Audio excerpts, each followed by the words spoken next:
Hello दोस्तों, कैसे हैं आप लोग। मैं हूं उदित राज और आप देख रहे हैं राज हिस्ट्री क्लासेस। तो आज मैं आपके लिए सन 2020 का सामान्य हिंदी का 12th का पेपर लेके आया हूं। तो ये पेपर उन छात्रों के लिए है जो 11th से 12th में आए हैं, जिनको पता नहीं है कि 12th में कैसा पेपर आता है। तो मैं आज आपको यही दिखाना चाहूँगा। चलिए स्टार्ट करते हैं। आप देख सकते हैं यहाँ पे दिया गया है कि समय 3 घंटे और 15 मिनट है। पूर्णांक 100 का है। नोट: प्रारंभ में 15 मिनट परीक्षार्थियों को प्रश्न पत्र पढ़ने के लिए दिए जाएंगे। निर्देश है: नंबर 1, सामान्य प्रश्न पत्र 2 भागों खंडका और खंडखा में विभाजित है।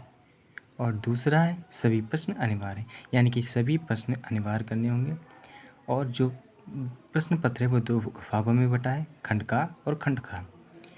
चलिए स्टार्ट करते हैं। खंडका, प्रश्न नंबर 1 का देखिए, हिंदी में 10 प्रश्न आते हैं बहुविकल्पी स्टार्टिंग में, जिसमें 5 होते हैं गद्य से और 5 होते हैं पद्य से। ये प्रश्न गद्य से लिया गया है। तो पहला है कला और संस्कृत के लेखक हैं। तो ये आपको पता होना चाहिए कि इसके जो आंसर है इसका वासुदेव शरण अग्रवाल जी हैं। मैं आपको आंसर नहीं बताऊंगा सबका, क्योंकि अगर आंसर बताऊंगा तो ज़्यादा टाइम लगेगा, इसलिए मैं आपको सिर्फ प्रश्न पत्र दिखाते हुए आगे बढ़ूंगा। खा है, निम्नलिखित में से कन्हैयालाल मिश्र प्रभाकर की रचना है। तो ये आपको पता होना चाहिए। गा है, बाणभट्ट की आत्मकथा किस विधा की रचना है। इस प्रकार से ऐसे क्वेश्चन दिए हैं।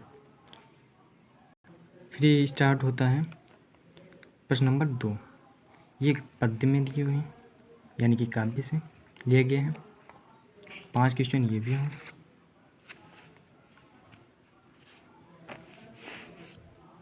ये देखिए 3 इधर थे, 2 इधर हैं, 5। अब प्रश्न नंबर 3 आता है। इसमें दिए गए गद्यांश पर आधारित निम्नलिखित प्रश्नों के उत्तर दिए, यानी कि ये आपको गद्यांश दिया हुआ है। ठीक है, ये आपको गद्यांश दिया हुआ है और इसके प्रश्न करने हैं आपको, अथवा में दूसरा भी दिया हुआ है। ये देख सकते हैं आप, इसमें भी 5 प्रश्न हैं, यानी कि आपको ये करना होगा या आप ये कर लीजिए।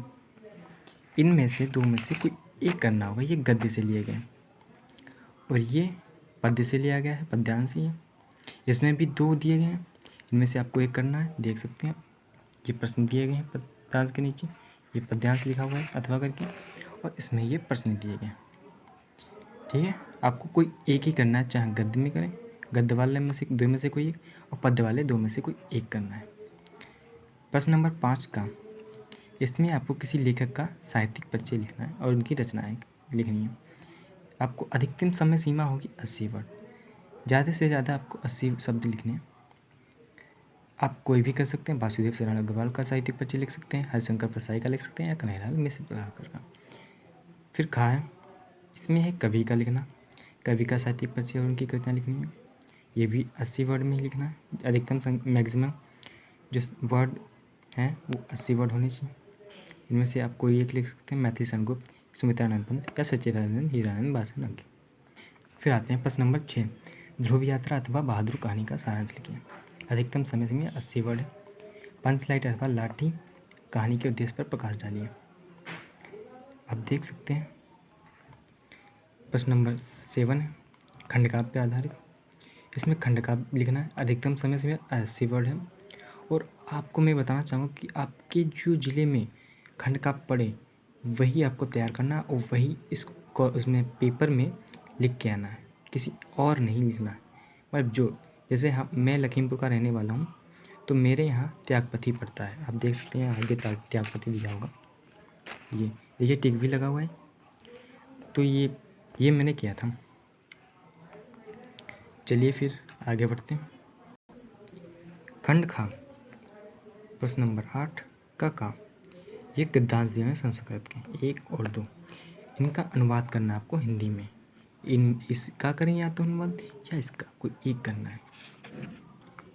ये दिया हुआ है, दिए गए श्लोक में से किसी एक का ससंदर्भ हिंदी में अनुवाद कीजिए। पहले आपको संदर्भ लिखना है, फिर हिंदी में इसका अनुवाद करना है। आप ये इसका कर सकते हैं या इसका कर सकते हैं, कोई एक। प्रश्न नंबर 9 पे आते हैं।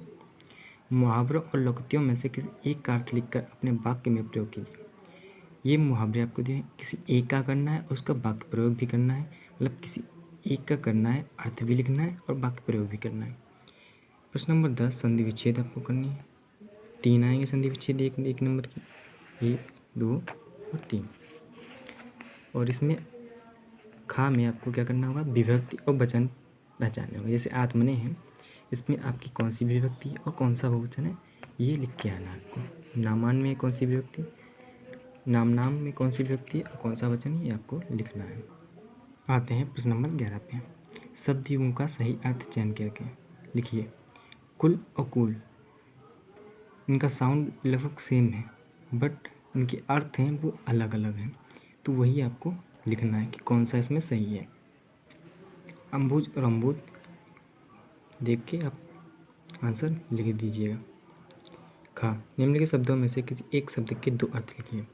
कोई एक शब्द के आपको 2 अर्थ लिखने हैं, अर्क के 2 अर्थ लिखें या द्विज के या पतंग के। निम्नलिखित वाक्यांशों के लिए एक शब्द का चयन करिए। नंबर 1, जो पहले कभी ना हुआ है, जैसे अभूतपूर्व इसका आंसर है, आप अभूतपूर्व लिख के आएंगे। और सत्य में जिसका दृढ़ हो, ठीक है। ये एक नंबर है कि आप देख सकते हैं ये सभी एक नंबर के हैं। ये 2 नंबर का है क्योंकि इसके 2 अर्थ लिखने हैं, ये 1 नंबर का है। और निम्नलिखित में से किन्हीं 2 वाक्यों को शुद्ध करके लिखिए। आप अनाधिकार चेष्टा कर रहे हैं, एक फूल की माला खरीद लेना, सुमन राजे तीसरा सप्तक की कवित्री हैं, और बिटिया पराया नहीं है अपना धन होता है। तो कोई आपको 2 करने 4 में से सही, और आप ये तो आसानी से कर लेंगे। 12 का श्रृंगार रस और शांत रस का लक्षण और उसका एक उदाहरण लिखें। यानी कि शांत रस और श्रृंगार रस में से किसी एक का लिखना है, उसकी परिभाषा और उसके उदाहरण, एक उदाहरण लिखना है। खा है यमक अलंकार अथवा रूपक अलंकार का लक्षण एवं उदाहरण लिखिए। तो आपको किसी एक का परिभाषा लिखनी है और उसका एक उदाहरण लिखना है। नंबर का चौपाई छंद अथवा सोरठा छंद का लक्षण अथवा उदाहरण लिखिए। उसकी परिभाषा लिखनी है, चौपाई का लिखें या सोरठा का, और एक उदाहरण लिखना है।